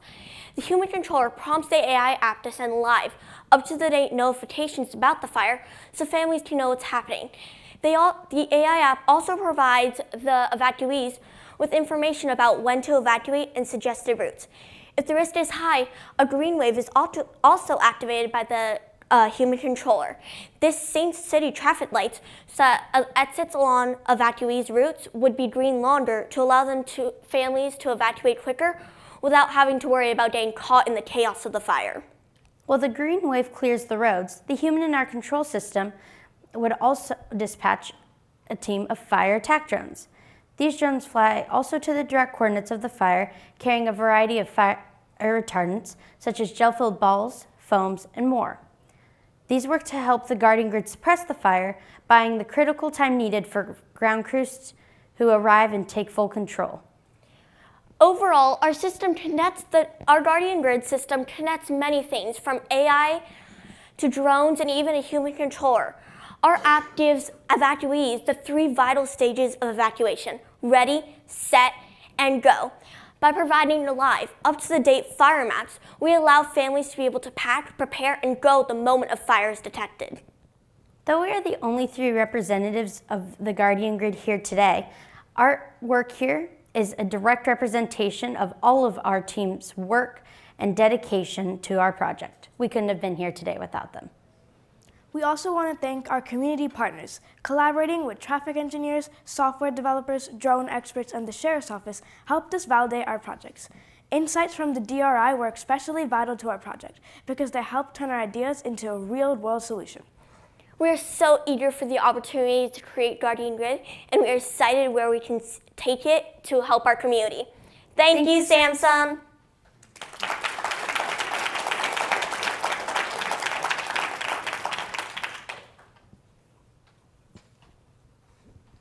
This is so incredible. I grew up in Southern California, where fires are also so prevalent, and know people who were affected by the January, February last year as well. So I think this is something that would really reduce the panic, and just like you said, sitting in traffic for hours wondering what's happening. My question, two-part question, is around time. How long does the entire process take from the AI pulling the data to the humans having to check, and then how it's deployed to people through the app? And how quickly specifically can the drones be deployed so that a human can verify? So the AI app that scans the area for any potential signs of a fire takes around 1 to 2 minutes because it's only analyzing the footage. It is not flying drones around or making sure that it's properly analyzing every single piece of footage. It's scanning them really quickly and seeing if there's any signs of a fire, which includes smoke, unusual lights, or burnt areas. And for drones, it only takes as long as it would take for a human operator to type in the coordinates of the fire into the drone's GPS. So really only seconds, and then it's just however long it is for the drones to fly to whatever area that the fire was detected at.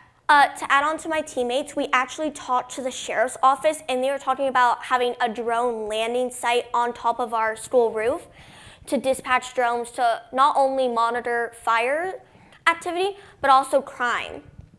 Oh, wow, yeah, it has multiple uses. That's so great. I was going to ask that question of, if you have a place for the drones to be stored and how quickly people can get to them, but it sounds like you answered that. Thank you. Yeah, I think this is an amazing project.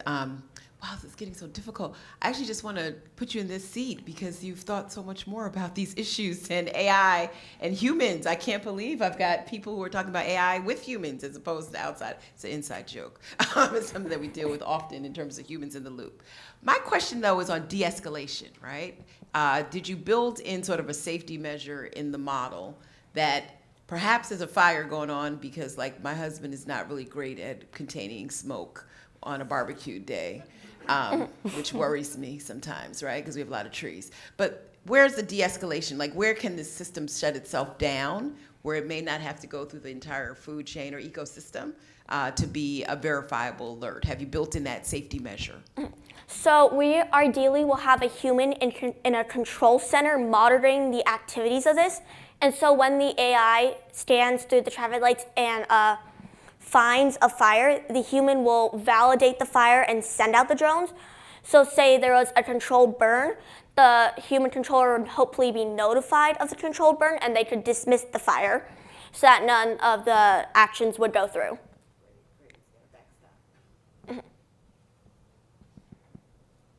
Your project is so notable for how many community partners you coordinated with. What did you learn from reaching out and asking to meet with these folks and then sitting down and meeting with them about the importance of their feedback? So much. We could not thank them more for all the information and all the help they've given us.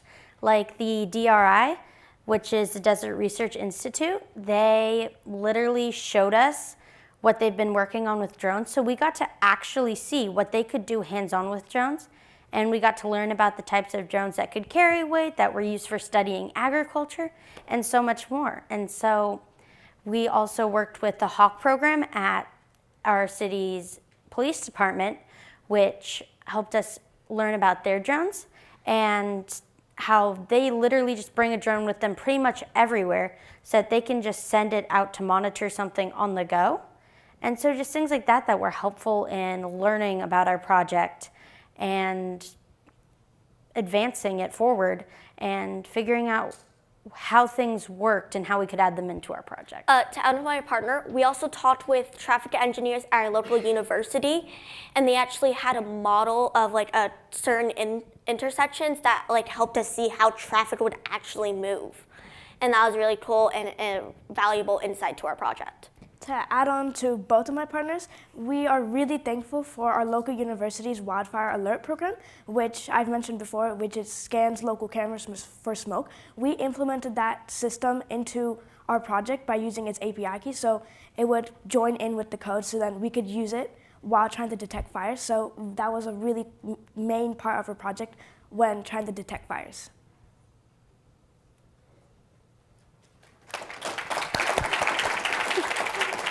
Thank you so much, Doral. Thank you so much. Yeah, you can take. Thank you for creating an app, especially knowing that early detection saves lives and saves communities. So it's such an important solution that they're creating in their communities. Up next, and actually they will be our final team closing out our incredible day, we have Moss Point Career and Technical Education from Moss Point, Mississippi.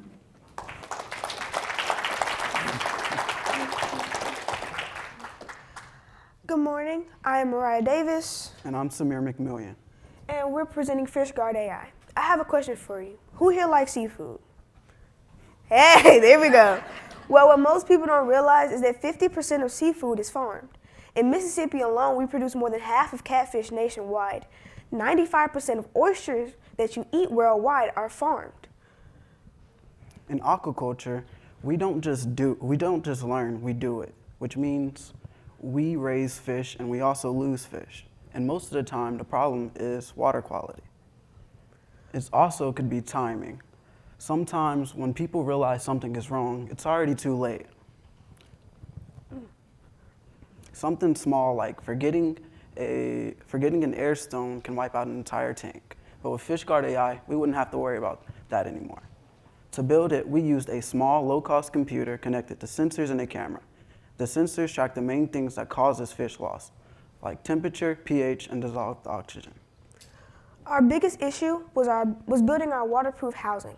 We started with a plexiglass case, but unfortunately it was too weak. So we moved to a PVC pipe that we connected at a 90-degree angle with a glass viewing window. As you can see our prototype at the bottom. We didn't bring a big prototype because this is a really big system. But this thankfully will help us track fish behavior and prevent stress to keep our tanks healthy. Oh. It should play. Oh, no signal. Well, this was supposed to be a slide showing you our website, but I don't know why it's not working. On our website, it would show you a graph, which would show you our pH, dissolved oxygen, and temperature, which are the 3 leading causes of water quality issue.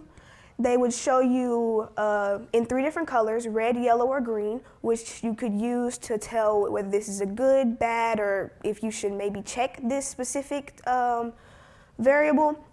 It also has a little area where you can see the camera itself recording the fish. It counts fish, as well as lets you see how they are reacting in the water at that moment, if they're going high or low, if they might be stressed out, things of that nature. We partnered with Michael Lee from Mississippi Department of Marine Resources, and he talked to us about how water quality acts like an early warning system. It is one of the most important things for aquaculture because it allows you to succeed, and it is an extremely important water quality management option. In just hours, changes in oxygen and pH levels can kill thousands of fish. For many families, that means their source of income is gone for the year. And this is happening today. This isn't just something that we have dealt with over the years. This is a very current issue.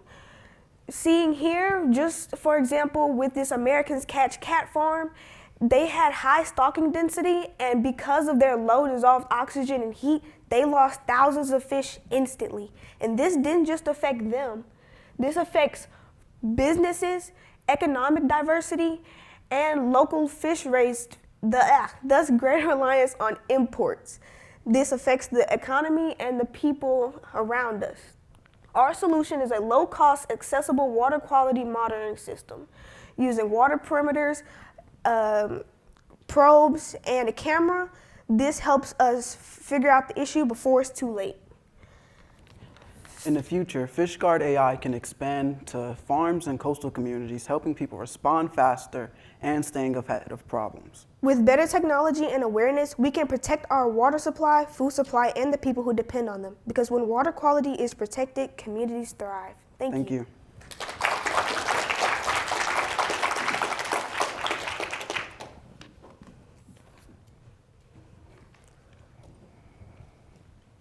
I love it. I also love catfish. So I'll just put that out there as well. I think that it's so important, your topic, right? Particularly in Moss Point, where people are very dependent on the fishing industry to be able to feed their families and also their communities, and obviously work as a substantive partner, in other markets. How are your businesses taking to your idea? Have you been able to sign up a couple of clients who are allowing you to test their water quality and keep track of their inventory? Unfortunately, not yet, because our future goal is to definitely work more closely with our community, but right now we're trying to make sure we can train our AI in our own classroom tanks so that when we do bring them this idea, it can be fully fleshed and they won't see this as a possible issue or more of a hindrance than an actual aid. We do have some communities and some people that we do definitely want to work with in the future. We have huge seafood restaurants. We have 1 million different people who love to fish. So that's definitely something we will be looking forward to for the future. To add on to that, we also have colleges, one of the most known colleges in Mississippi, University of Southern Miss and Mississippi State, helping us. I'll go next. This is, once again, really amazing to see, because what I really loved about what you guys were doing is you're using almost like fish as a sensor for water quality. Yeah. And that's a very unique take. Instead of putting electronics, you're like, well, we're going to observe the fish.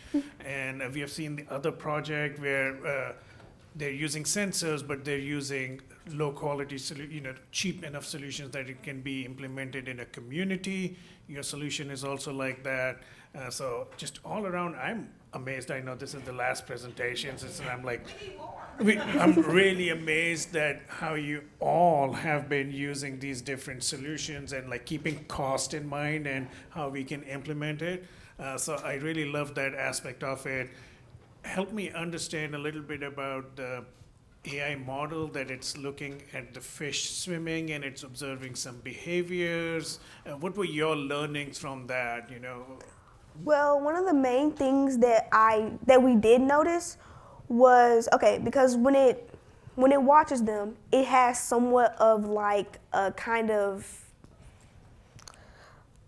I'm trying to think of the word, but basically if they go beyond a certain point, it'll flag it. Because once they go past the point of the camera, it's saying that maybe they're going higher because they don't have enough oxygen where they're at, or maybe it's too hot where they are, so they're all swarming to one area. Stuff like that is what you can see using our camera. Amazing. Echoing Nicole, I also love seafood and catfish. So this is really important, not only for that reason, but for obviously helping the communities around. I'm curious how you see this being implemented in, like you said, farms and coastal communities, and how changes in weather patterns, any sort of climate events might affect the setup. Yeah, can you walk me through a little bit about how you set it up and how you protect against any natural disasters? Well, to protect against natural disasters, the best thing that I would say we would end up doing would be upgrading the material, because right now, again, we wanted to use like the cheapest options we had available, but if it becomes something that's that big where it's in our oceans or in our local oyster fisheries, we would have to upgrade the material to be more water resistant or more weather resistant. So that is definitely something that we will look forward to. And on like freshwater or like big hurricanes, things like that, that might just have to be like something where we have to work with our weathermen or just people locally of that nature to kind of help us figure out what we can do. We haven't thought that far, but that's definitely something that we are going to look forward to. I'm just curious, so for the farming aspect of it, it seems pretty like a very simple solution. Are you finding that you may need to adjust the model for different types of fish, I'm assuming also oysters and fish need different conditions, so how are you adjusting the model, or do you have like a different mode or selection for the different type of species? Well, for it would probably most likely just be the probes. So each probe has to be calibrated. So what we most likely would do is you would just calibrate the probe for whatever animal that you're trying to take care of in that moment. Oysters need different salinity and different temperatures, so that could be something that is just changed over time. But that'll be something that would have to be more hands-on on our part, and something we would have to be more intricate about later on. Again, that's something that we will definitely be doing when we get to a bigger scale. But since it's just in our classroom tanks and it's only for our freshwater fish, we don't really have to worry about that issue yet, so we'll definitely do that as well. I echo Vineet that all of these projects are so incredible, including this one. What was the biggest challenge that you faced during this project? Definitely the coding, and definitely all the computer bits. None of us had ever built a computer before. Our aquaculture class is strictly learning about fish, how to take care of them, and how to grow them. But our aquaculture class is also just kind of a class where if something breaks, you kind of got to learn on the spot. So this is something that we've had to do. We had to learn how to build a Raspberry Pi, and we used, well, hand in hand with AI, we were able to learn how to code and create the actual website itself. So that was something we all had to figure it out. Well, I can tell you a problem that is happening with FishGuard AI right now. It's just time, because FishGuard AI has to adapt and learn everything first before we can actually set it out.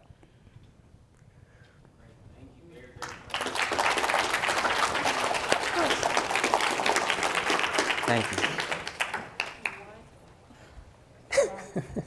Wow, how do we end the day after these amazing presentations? Thank you so much to the 10 outstanding teams that had presented their remarkable solutions. Not only did you show your technical skills, but you also had displayed creativity, empathy, and commitment into improving your communities through STEM. Yeah. So thank you. Yeah, I definitely agree. So I'm not jealous of these judges here because you have a difficult job to do. You have a difficult job to do. So while our judges do judge things, we will break and make our way back here for a 3 p.m. award ceremony. So here at the Washington Post and on live stream, we'll come back at 3 p.m. to award the 3 national winners of the 16th annual Samsung Solve for Tomorrow competition. That's right, and you all should be incredibly proud of yourselves, and you deserve all the praise and accolade just for getting here to this point. So thank you so much to everyone. Just a round of applause to all of you. Yeah. And that concludes our programming. Thank you so much.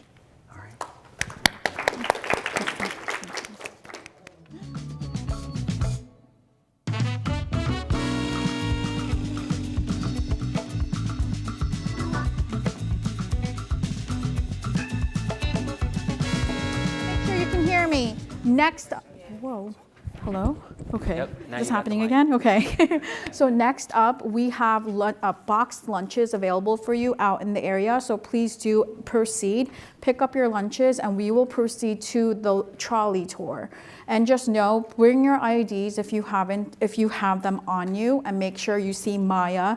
And teachers, please make sure that you have all of your students accounted for before we enter and leave this building. Thank you so much. I know you guys just you're so relieved right now, but here we are. Yeah, thank you so much. Great job, guys. Great job.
you.